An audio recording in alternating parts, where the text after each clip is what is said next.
Dari Big Tulus official. Jangan lupa like and subscribe. Sebrek, sebrek, Ya, sebrek guys, guys. sebrek. Jangan lupa like, komen, dan subscribe ya. Terima kasih orang baik. Sebelum lanjut nonton videonya, jangan lupa klik tombol subscribe dan loncengnya ya. Terima kasih orang baik. Assalamualaikum warahmatullahi wabarakatuh. Sebelum kita lanjut tonton videonya, saya tegaskan sekali lagi bahwasanya saya tidak membuka praktek dimanapun dan tidak menerima tarif berapapun. Terima kasih.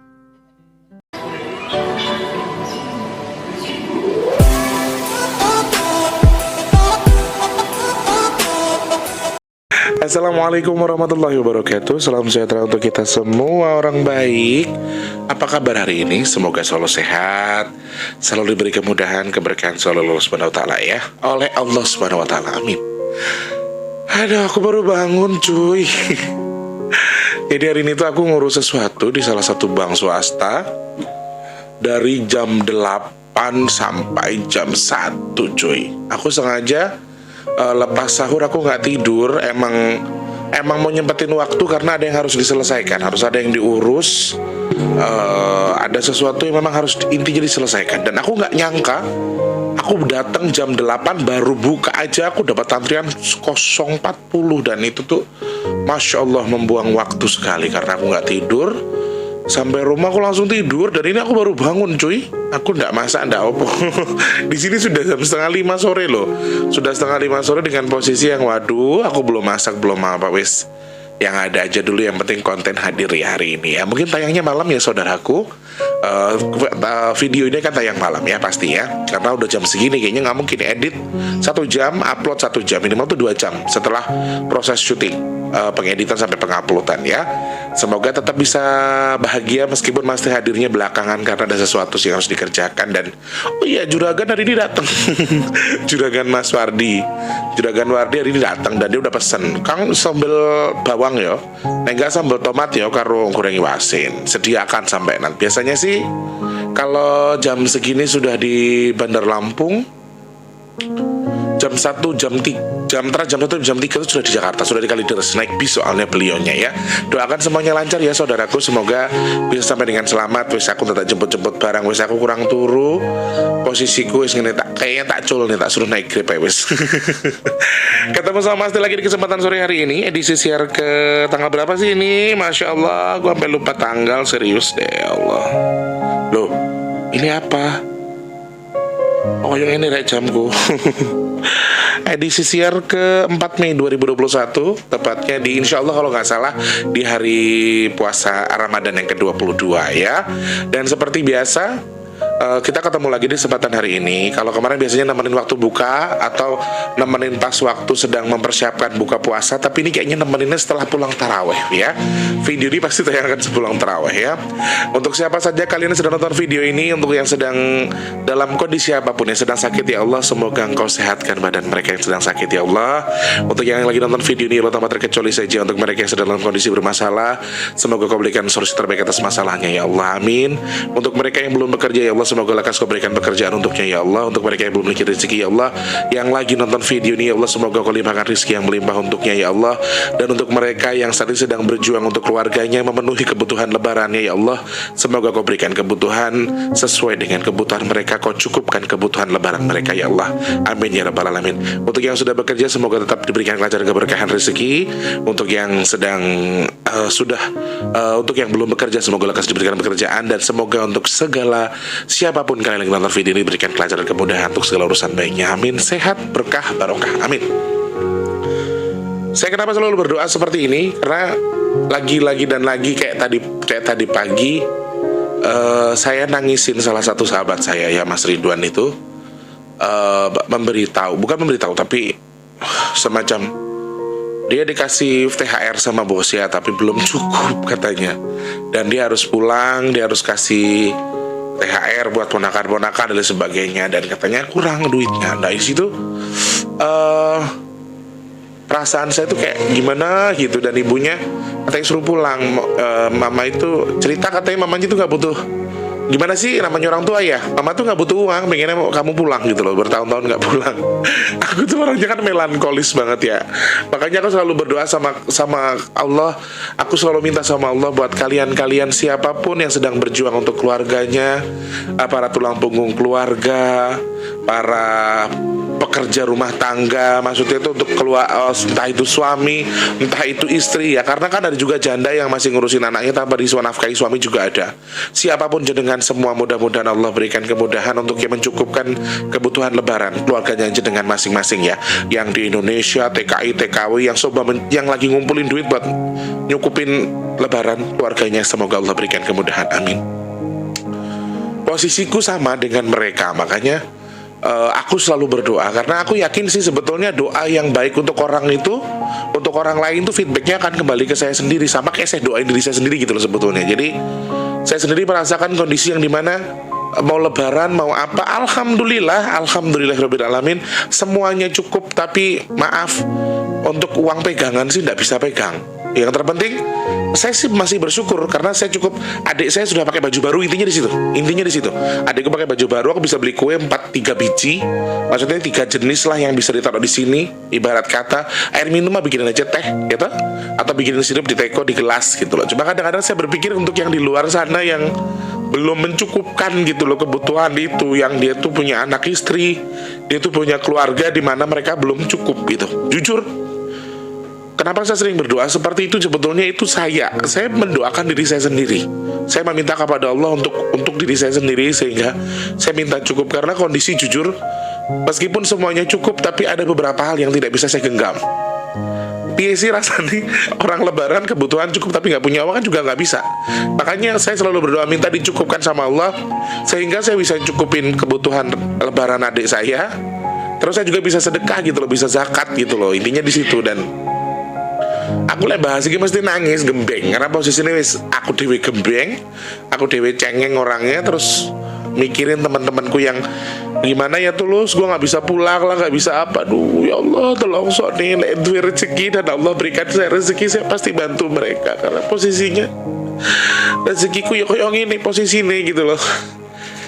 Aku nggak bisa pulang Tulus, aku nggak bisa kirim orang tua aku gitu. Kadang-kadang ada yang alhamdulillah ada sedikit rezeki, tak kirimin mukena mama, wis kirim mukena, titip mukena buat mamamu ya, atau aku titip sirup, titip beras sedikit, kadang aku selip-selipin, gimana caranya. Ya Allah, buat kalian yang lagi belum bisa pulang lebaran, yang belum bisa nyukupin kebutuhan keluarga kalian, semoga diberi ketabahan, semoga diberi kelancaran, dan Allah berikan mukjizat gimana pun caranya. Tiba-tiba Allah berkat rezekinya sampai kalian tuh bisa mencukupi kebutuhan keluarga kalian ya. Pokoknya semangat, jangan sedih. Aku gak bisa ngelihat kalian sedih dengan kondisi yang seperti ini. Keluarga kalian belum tercukupi kebutuhannya, meskipun dengan mepet-mepet. Wes sebetulnya sih memang ya, lebaran tuh gak perlu kalian ria-ria. Cuma kadang kita ngelihat anak orang lain pakai baju, terus anaknya kita gak pakai baju baru gitu, kayaknya sakit di hati kan. Itu kebudayaan kita teman-teman, bukan ria sih sebetulnya, kayak yang gimana ya. Aduh, aku ingin mikir Niki, saya tak pikir nih uang rukaran mikir kayak aku. Kadang aku tuh bingung ya. Orang belum tentu mikirin aku, tapi aku mikirin orang. Tak pikirin aja, kepiye ya teman-teman gue itu belum cukup gitu loh. Andai aku diciptakan sama Allah dengan banyak rezeki yang melimpah, pasti mereka aku bantu. Cuma bisa bantu sirup, bantu beras, beliin mukena, cuman kayak gitu-gitu doang. Semoga sih itu bisa meringankan ya. Makanya aku bilang, kamu gak punya duit gak apa-apa, yang penting kamu pulang. Kamu kantongi duitnya buat kamu berangkat sama kamu pulang, udah. Pesakne wong tuamu. Makanya kadang-kadang aku sama pemerintah ini, ya Allah, dilarang kayak gini, sakne wong tuane. Udah setahun kemarin gak pulang. Kadang-kadang orang tua tuh gimana ya, ya enggak bener, enggak minta uang, minta kalian pulang ya. Pokoknya saya doakan siapapun kalian, siapapun jenengan yang di dalam negeri, di luar negeri, yang sedang berjuang, para TKI TKW, mas-mas, mbak-mbak sedoyonipun, Mas Ahmad Firdaus, Mbak Yanti. Kadang aku mikir loh Mbak Suprihatin, Mbak Tuyati, Mbak Sapo, itu semua tak pikirin. Kadang-kadang piye yo kebutuhannya mudah-mudahan cukup. Mbak Yanti itu kan dia baik banget sama aku. Aku kadang-kadang mikirnya di situ. Dan Semuanya lah pokoknya, tanpa terkecuali hamba-hamba Allah sedang berjuang untuk keluarganya, untuk mencukupkan kebutuhan lebaran. Semoga Allah limpahkan rezeki yang melimpah, sehatkan badannya, diberikan kelancaran semua urusannya, dicukupkan kebutuhan lebarannya. Amin. Wis, nangis terus. Entek. Jangan lupa juga teman-teman, besok hari Jumat terakhir di bulan Ramadan itu kita masih bagi-bagi sedekah juga. Bagi 50 nasi box dan juga 150 paket takjil. Teman-teman yang mau ikut berbagi masih tunggu, silahkan monggo kerso, klik kolom deskripsi, ada nomor rekening BRI Salamatul Suryanto. Jenengan boleh transfer minimal 5.000 atau 10.000, maksimal terserah jenengan. Satu nasi box itu 10.000, kalau satu takjil itu 5.000 ya. Untuk sementara nasi boxnya hanya 50, takjilnya 150, dan sudah fix alhamdulillah di Jumat besok masih ada. Sudah ada, maksudnya masih ada pesanan dan masih kita akan salurkan juga. Dan selebihnya untuk sesuatu hal yang bisa dilanjutkan, mudah-mudahan selepas Ramadan kita masih bisa sedekah, entah itu setiap bulan, entah itu mudah-mudahan setiap Jumat juga masih bisa, atau di akhir bulan saja. Sangat-sangat masih tunggu rezekinya jenengan yang mungkin saat ini sedang memiliki rezeki lebih. Monggo kita berpartisipasi untuk membantu saudara-saudara kita. Aku ngomongin cuengengan, coy, aku tuh gembeng banget kalau ngeliat orang di jalan bilang makasih Pak, berkah, rasanya kayak gimana gitu. Itu juga kebahagiaan gitu loh. Banyak hal yang membuat kita puas ya. Untuk yang nyinyir, yang ngata-ngatain saya lah segala macam, nggak apa-apa, wis monggo kerso. Saya rasa semua orang punya hak berjalan dengan jalurnya masing-masing, dengan caranya masing-masing berbuat baik ya. Dan kita tidak boleh ngeklaim orang salah atau tidak, urusan Gusti Allah dan saya, gitu aja wis ya. Atur sembah nuwun sekali lagi untuk yang sudah bersedekah, semoga Allah limpahkan rizkinya, Allah tukar rizkinya lebih melimpah, dan Allah ijabah apa yang jenengan niatkan dengan bersedekah tadi, siapapun sampean ya. Amin amin amin amin ya Allah. Dan insya Allah juga aku mendekati Ramadan, mendekati Lebaran 2 atau 3 hari, atau mungkin malam takbir, aku pengen bikin among-among kecil ditampah gitu, buat aku masak sendiri aja teman-teman, supaya tidak terlalu berat. Aku memasak sendiri aja. Buat pingin among-among, aku mau ngasih hadiah anak-anakku, istilahnya tak anggap anak-anakku ya, maksudnya peliharaan ya Allah Tuhan, maaflah janganlah ya. Maksudnya aku mau ngasih hadiah ke anak-anak muridnya Eyang yang sedang kami rawat, untuk para korin-korin bayi-bayi bajang yang mudah-mudahan sih mereka bisa tersampaikan pahalanya. Karena itu ya, saya juga sedang mempersiapkan itu. Dan ada yang nanya lagi kemarin, emang Mas Tulus THR meminta apa? Teman-teman, sorry, aku tuh sebenarnya itu bercanda ya. Ketika aku ngomong Pak Muhammad Yahya minta THR, Abang Muhammad Ridwan minta THR, Mama Ita, itu semua bercanda ya teman-teman. Jadi aku jangan diambil serius. Aku cuma bercanda, kan aku selalu bilang THR-nya apa, aku minta doa saja supaya dicukupkan rezekiku, sehatkan badanku, aku masih bisa sedekah, masih bisa kumpul sama adikku, bisa ketemu sama kalian, terus bikin video itu. Jadi aku ndak ternyata ada yang serius. Emang kamu minta THR apa? Ada yang begitu? Ndak, aku serius, aku bercanda ya. Jangan diambil hati. Tapi layarnya THR ya tak tompo. Aduh, guyon tadi kerojokan deh. Pokoknya sehat semuanya ya. Sudah 12 menit, yuk kita lanjut pembahasan hari ini. Untuk para kaum remaja putra putri yang sedang mempersiapkan segala sesuatunya, selamat bersiap-siap hari ini. Mudah-mudahan puasanya diterima sama Allah, lancar ya. Ada sebuah pertanyaan dari Instagram yang masuk ke saya. Sebentar, handphonenya mek loro yo coy. Jadi sekarang kalau baca pertanyaan dari Instagram harus mati dulu musiknya. Handphonenya mek 2 soalnya sekarang, yang satu sudah didol. Tiga modal urip rek. Iki kita iya didol sing iki kok kita ngerti-ngerti bodoh HP-ne mek sitok. Syutingnya gue nyilih HP-ne Mas Wardi wae nggo musik ya kan? Kan ada Mas Wardi, sementara satunya bisa dipakai buat syuting. Oh alah, Bang Urep kok bukannya saya temonjo malah saya bleduk. Mas dulu saya mau tanya dong, Mas Teh bahas soal bambu gila. Yang kesurupan tuh sebenarnya orangnya apa bambunya? Lah, bambu itu kesurupan nih saudara. Ya. Jadi selama ini kan kita sering melihat ada kesenian. Bisa dibilang kesenian sih itu ya, karena dari salah satu daerah sih sebetulnya saya pernah baca, dan saya lupa daerahnya, maksudnya sumbernya atau asal dari kesenian bambu gila ini. Jadi media yang digunakan memang betul bambu. Kenapa dibilang gila? Karena bambu tadi itu menurut yang saya lihat dari YouTube kah, dari TV kah dan lain sebagainya, itu bambunya tuh diasapin dengan asap dupa, asap kemenyan, dupa dan lain-lain. Kemudian katanya bambunya itu disurupi atau dimasuki jin sehingga bambunya itu bisa menggerakkan diri, kemudian orang-orang yang sedang menjaga itu bergerak atau keberatan megang bambunya itu. Jadi sebetulnya yang kesurupan ini bambu atau sugestinya ke orangnya, ya. Pertanyaannya itu ada dua hal yang harus saya jawab. Maaf, sekali lagi saya tidak pernah mengklaim, saya tidak berniat membongkar aib bambu gila, saya tidak berniat membuka sesuatu. Ini yang saya lihat.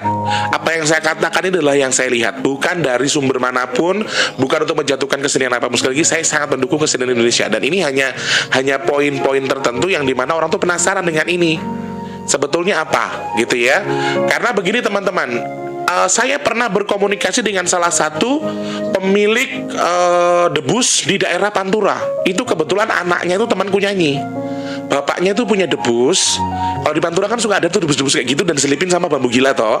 Nah terus dia ngomong apa adanya sama aku, cerita sama aku. Ini yang pertama ya teman-teman.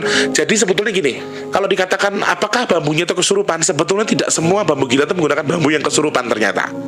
Ini dari hasil survei yang saya dengar dan saya berbicara dengan teman saya yang punya bapaknya tuh punya usaha itu dan beliau ini penyanyi temanku, jebolan ajang pencarian bakat juga gitu ya. Dan wala wis ngaji aku rung apa-apa. Aku tanya sama dia, bambu gila tuh beneran tuh bambunya dimasukin setan gitu. Terus dia ngirim video dong.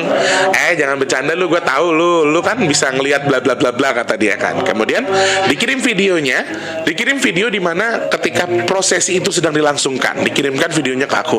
Nih link videonya coba lu tonton. Loh, kok gue nggak ngelihat jin masuk ke bambu itu ya?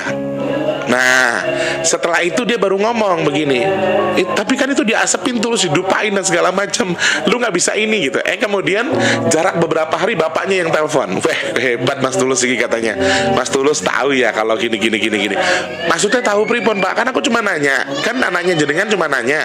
Kok itu bambunya nggak dimasukin apa? Dikasih asap. Asapnya kan dari menyan segala macam dupa. Ternyata tuh bukan bambunya yang dimasukin setan gitu loh, bukan jin. Jinnya itu bukan masuk ke tubuh bambu ke bambunya, tapi justru jin yang dihasut dari pelaku seniman kesenian tadi justru mempengaruhi si orang yang megang bambu. Jadi dia tuh seakan-akan tersugesti, kemudian seakan-akan bambu tuh berat. Nah itu sebetulnya yang disugesti orangnya bukan bambunya. Itu yang di Pantura. Jadi belum tentu. Kalau jenengan tanya apakah selalu bambu gila itu disurupin bambunya, apakah betul seperti itu? Jawaban saya tidak selalu, dari hasil apa yang saya pernah dengar ya. Kemudian untuk yang kedua adalah apakah yang kesurupan itu bambu atau orangnya. Nah di video yang lain saya tonton ada kuda lumping di salah satu daerah tertentu yang saya tonton kemarin. Kebetulan banget itu lewat di beranda YouTubeku. Aku lagi ngurusi kemarin ngurusin kartu ATM yang harus chip. Sekarang kan ATM harus ada chipnya teman-teman ya. Yang enggak tuh ketelen. Nah intinya di situ pokoknya saya lagi ngurusin itu. Di bank saya nungguin lama, saya sambil nonton video itu. Loh, iki kok bambunya gitu. Jadi kalau kata bapaknya temanku, jadi menyan itu cuma baju media.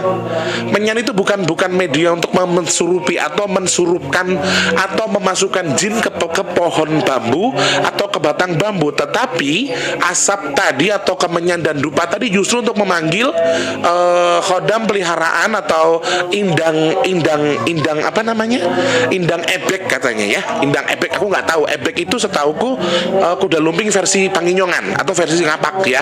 Ebek itu jaranan tapi jaranan ngapak, jaranan Tanginyongan lah, jaranan Banyumas, kuda lumping Banyumas gitu loh. Jadi itu ebek namanya. Jadi indang ebek itu diundang, kemudian mereka diundang kemudian untuk masuk ke pikirannya si orang-orang yang sedang megang bambu gila. Jadi bukan di bambunya. Itu yang di Pantura yang pernah saya komunikasi dengan bapaknya. Bahkan bapaknya langsung telepon, "Weh Mas Tulus hebat bla bla bla." Padahal aku tuh bukan hebat ngerti dimasukin jin atau tidak, karena kan aku ngelihatnya ya emang gak dimasukin jin bambunya, makanya aku tahu gitu loh. Dan bapaknya tuh ngomong hebat. Aku tahu kok Pak, sebetulnya yang jenengan hasut itu dari omongan kita, dari itu tuh udah mensugesti orang yang di samping kita. Nah, aku sih masih penasaran. Mungkin ya teman-teman, ada yang justru bambu gila ini nggak pakai koneksi bangsa jin sebetulnya. Ada juga, tetapi menggunakan hipnoterapi atau hipnotis atau sugesti. Jadi sebetulnya itu bambu nggak ada apa-apanya. Terus orang yang megang bambu disugesti. Mungkin ada juga yang seperti itu. Ya.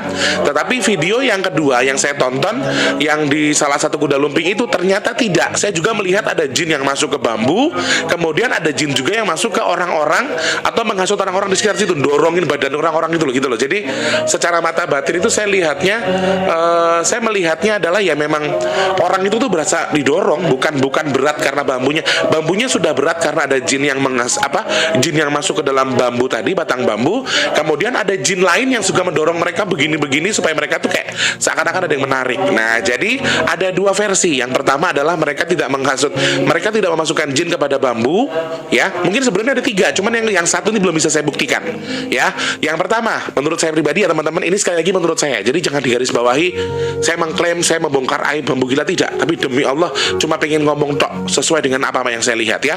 Yang pertama, kemungkinan pertama adalah mungkin saja bambu dan orangnya tidak ada jinnya, tetapi mereka menggunakan ilmu sugesti atau hipnotis.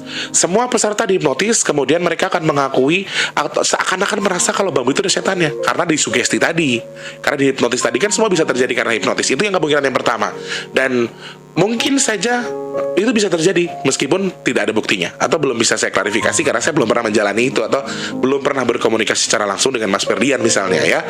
Lalu yang kedua adalah yang sudah betul-betul ada buktinya adalah memang bambunya itu memang diasapi sama menyan, sama dupa, tetapi jinnya itu tidak dimasukkan ke dalam batang bambu, melainkan orang-orang yang di situ sudah disugesti terlebih dahulu dengan menggunakan ucapan, ya, tersugesti dengan apa yang disampaikan si pawang. Kemudian setelah itu memang ada bangsa jin yang menghasut mereka melalui pikiran, membuat mereka itu merasa kalau bambu itu berat, didorong segala macam badannya itu. Jadi yang pertama adalah kemungkinan nggak ada jinnya tapi dihipnotis.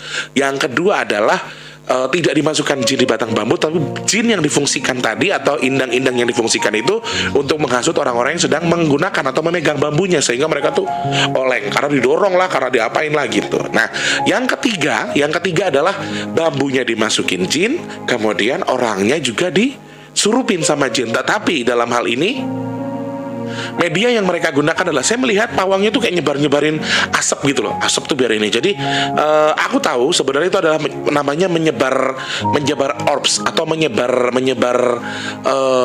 indang. Indangnya kan banyak. Jadi mereka tuh biasanya orang kuda lumping tuh indangnya bisa ribuan, ratusan loh, coy.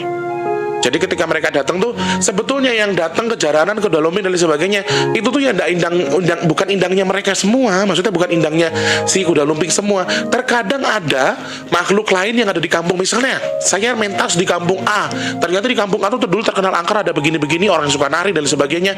Korinnya masih bertahan di situ. Ketika melihat kuda lumping, mereka akan nyurupin ke yang lain, mereka akan masuk. Makanya kadang-kadang ada yang kesurupan tapi susah disembuhin.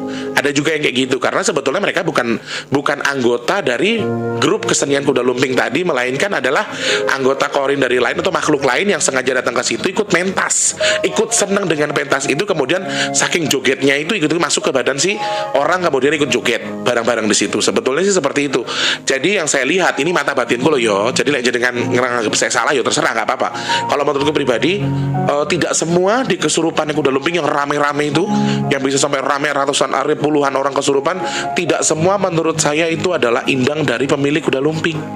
Tidak semua yang mereka pelihara. Ya mereka mungkin memelihara indang, ada yang dipelihara, ada yang memang mereka tuh datang ketika grup itu mentas. Mereka datang, ada juga jin-jin yang ada di sekitar kampung itu yang memang suka pentas tiba-tiba, atau jin misalnya pentas di dekat lapangan, di pojokan lapangan tuh ternyata ada jin penunggunya. Jin penunggu tuh bisa jadi ikut gabung juga sama kita karena kan ada medianya, ada menyan dan lain sebagainya, mereka sukai gitu loh. Ada yang mereka sukai, akhirnya mereka bisa ikut gabung. Nah itulah faktor-faktor pendorong bambu gila tadi bisa berat, bisa bergoyang atau bisa memberatkan. Jadi banyak faktor. Kalau buat saya faktor yang terakhir sih yang banyak, faktor terakhir yang banyak digunakan oleh orang untuk membuat bambu gila ini lebih menarik, karena bambunya kesurupan, orangnya juga ikut kesurupan. Jadi kesurupannya, tapi kalau bambu gila itu kan bukan kesurupan, mereka tuh nggak masuk 100%, tapi mereka tuh hanya membuat mereka tuh doyong, lari ke sana ke sini gitu-gitu. Jadi itu yang saya lihat loh ya, itu yang saya perhatikan. Jadi aku di sini nggak mengklaim, sekali lagi nih kekasanah budaya kita teman-teman, kita harus melestarikan juga. Nanti diambil negara lain ngamuk lagi ya. Semoga sih ini hanyalah sebuah hiburan ya. Ada juga yang memang mereka tuh nggak pakai apa-apa. Satu hipnotis tadi tahu, memang hanya pura-pura. Sebetulnya semuanya anggota mereka, tapi buat seru-seruan aja. Ada juga yang kayak gitu. Jadi contoh saja begini teman-teman. Contoh segini teman-teman nih. Kamu pegang tanganmu begini, kamu berat begini. Nih, kamu giniin aja. Kalau ada hitungan 1 sampai 15 menit kamu giniin, tangan kamu tuh pas mau kamu tarik tuh berat. Itu kenapa? Karena kamu udah terlanjur menekan itu. Ada semacam sugesti otomatis yang kamu tanamkan di tubuhmu, karena kamu begini, kamu tekan begini, kamu lepas seberat. Jadi semuanya bisa dibuktikan secara ilmu teknologi dan ilmu ilmu alam kali ya. Maksudnya semuanya ada buktinya dan bisa dijelaskan secara rasional. Jadi kita nggak perlu kok nganggap udah lumping musik, ini musik, nggak apa-apa, sudah biarkan mereka dengan caranya masing-masing. Toh tidak merubah keimanan mereka kok. Meskipun kadang-kadang dikatakan menggunakan saja dan sebagainya. Wes ben rapopo. Yang terpenting kan toh saya melihat indang-indang ini tidak semua indang jelek kok. Ya, meskipun kadang indangnya bukan muslim, tapi ya karena mereka itu mengkonsumsinya apa, bau-bauan, harum-haruman, ya nggak apa-apa toh buat saling berkomunikasi antara kita dan mereka untuk sama-sama melestarikan budaya. Ya entah udah lumping, entah apapun itu, kita nggak usah mengklaim mereka itu musik dan sebagainya. Biarkan jadi urusan Allah sajalah ya, karena itu kebudayaan kita. Bukan siapa lagi yang mau melestarikan kalau bukan kita ya. Kurang lebih seperti itu ulasan saya tentang bambu gila. Mudah-mudahan ini bisa sedikit memberikan pengetahuan buat mas-mas, mbak-mbak, subscriber Big Tulus Official semua, para subscriber Big Tulus Official, mudah-mudahan bisa menambah wawasan lagi ya. Untuk yang punya pertanyaan, kritik dan saran, langsung klik di kolom komentar ataupun DM di Big Tulus _pp2 di Instagramnya Mas Tulus. Mau ikut sedekah boleh, klik di kolom deskripsi, ada nomor rekening BRN sama Tulus Rianto. Mau TH, kasih THR Mas Tulus, sangat-sangat boleh. Doakan Mas Tulus, ya Allah, mudah-mudahan Mas Tulus sehat terus, rezekinya akeh, rezekinya kathah, terus diparingi rezeki sing berkah, saged sedekah, terus bisa berkumpul bersama keluarganya di lebaran nanti, amin. Kuwi THR terbaik wes pokoknya ya. Semoga sehat semuanya, semoga diberikan kemudahan untuk segala urusan baiknya, diberikan keberkahan. Siapapun jenengan yang sudah kasih saya THR, entah itu dikirimin sembako dan sebagainya, semoga Allah lipat gandakan tukarnya dengan kesehatan juga keberkahan ya. Mas Tulus mau pamit dulu, udah mulai ngaji, aku belum masak, juraganku mau nyampe nanti, soalnya aku harus bikin sambal tomat sama ikan asin dulu ya.